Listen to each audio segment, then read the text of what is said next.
What's good, everybody? Checking in with you guys today. Got about a few subjects I've been seeing a lot. A few subjects talking about overseas agents. So, process of having an overseas agent. I just had an interview last night with my old teammate about agents, because the whole agent process can be a journey in itself. Like trying to find a good agent, and the things that you have to do to find a good agent that's going to stick with you and actually watch you grow is much different from than just an agent that's just looking for a cash grab. That's something you got to be conscious of. Like the agents that's just looking for a cash grab, because they don't really have your best interest at heart. I mean, let's keep it above.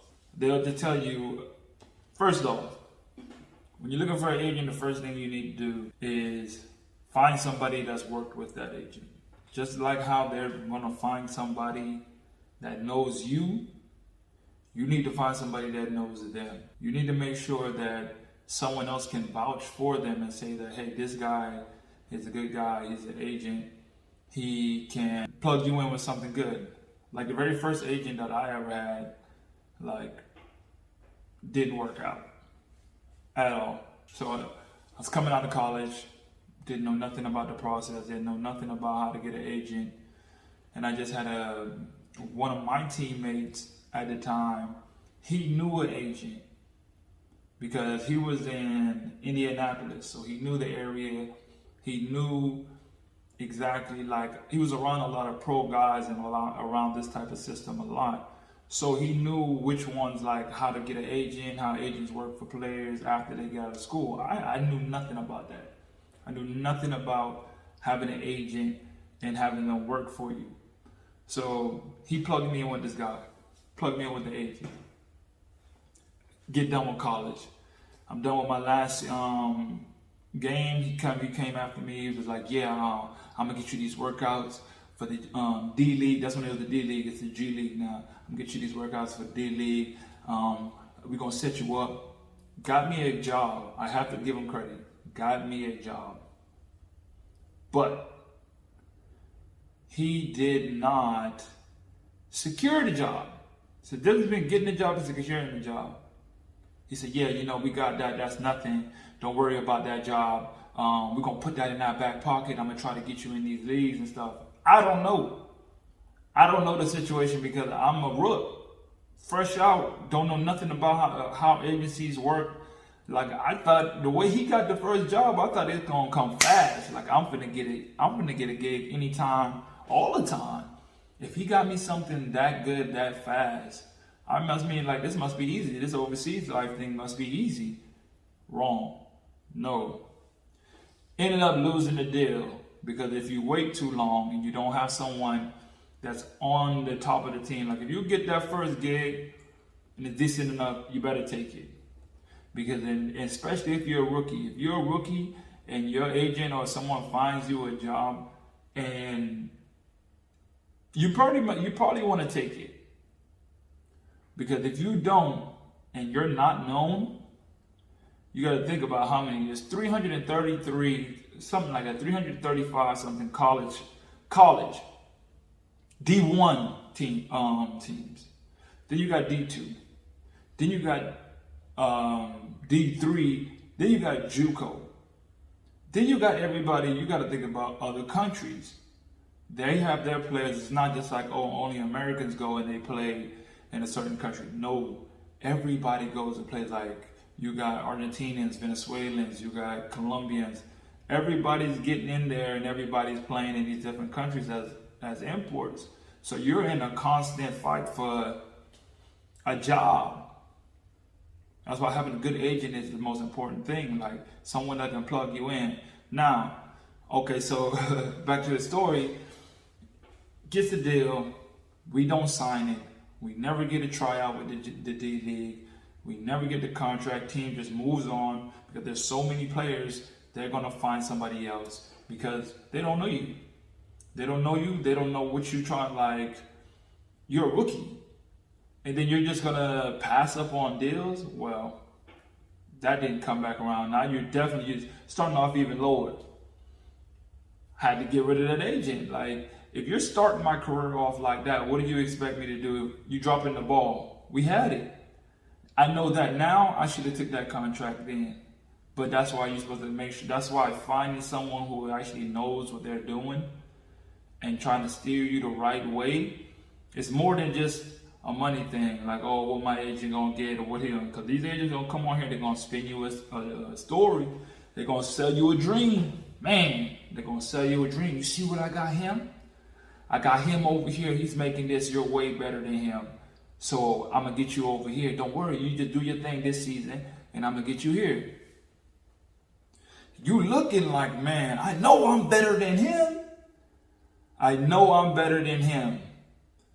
So if he could get him on, he definitely gonna get me on. Don't always work like that. I wish it did, but it does not always work like that. Like, just because somebody else got on a team or a good situation and you're with the same agent, do not expect your situation to be the same as someone else's. That's the biggest mistake you can do, is expecting someone else's, what they're doing, to be like what you're going to do, or what your next contract or future contracts, if you have any, is going to be. You know, for me, I believe, like, now, if I was to tell someone who's looking for an agent, I would say, one, do your research on a player you know, whether they may from your town, your college. Reach out. Reach out to somebody that you know that's already playing, and just ask them, hey, do you know any agents that can refer me to a good agent? Because if it's a guy who's like Euro League or high level Japan or high level China, they're not going to be messing with the same agents as a rookie agent will be coming out with. Like, you're not going to, when the agent has like too much top tier players and you're fresh out, you're not just going to get that importance. You're not that important. You got guys making 250, 200, half a M. With a rookie contract, that's gas money, not even, that's lunch. So who I'm gonna go with first? Who I'm gonna focus all my attention to first? I'm gonna focus to the main people who bringing me the most money. It's just the way it is. So you wanna at least ask them to refer you to somebody with an agent that can help you. Because it's a lot about who you know. It's a lot about which person that you know that can help you. So if you have someone that you may know, someone you've seen playing, like, you can't be scared to go out there, because you don't want to just jump in and sign with somebody and then that leads you backwards. Because they could get you something and start your career going in a certain direction, and then all that can go down because they don't have your best interests at mind. And that's a big thing, not having your best interests at mind. You want to find an agent that at least wants to build with you. If that means getting a lower agent that he doesn't have a lot of plugs somewhere, fine. But if he really has your best interest in mind, he will get you on the right track. Like, okay, we're going to take this step to take this step. You might have to go back, but when we go back, this is going to lead us to do this. You do your thing, I'm going to make sure we get you there. So when you're getting these agents, or when you're vetting these agents, the most thing you want to do, the most important thing that you want to do is I would say, get a referral. It's always better to hear from somebody that gives a good referral to somebody else. Hey, I know I might not be able to deal with your agent, but how about, does he have someone that he knows that can help me? Word of mouth is like who you know. You got to go do that search for yourself, because sometimes when you go and you think that, okay, I'm gonna go on Google or whatever and just search, you got to think about how many people are trying to hit up agents and how many people are just, it's a constant cycle. It's like a water running, never ending. It's the ocean.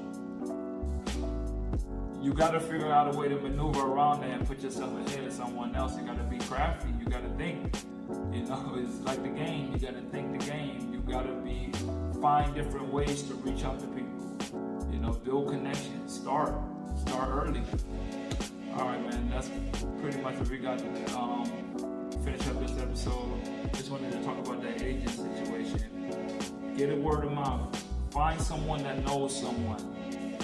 Then it makes it personal. So you're not just working by yourself. They're working for you and y'all are building together.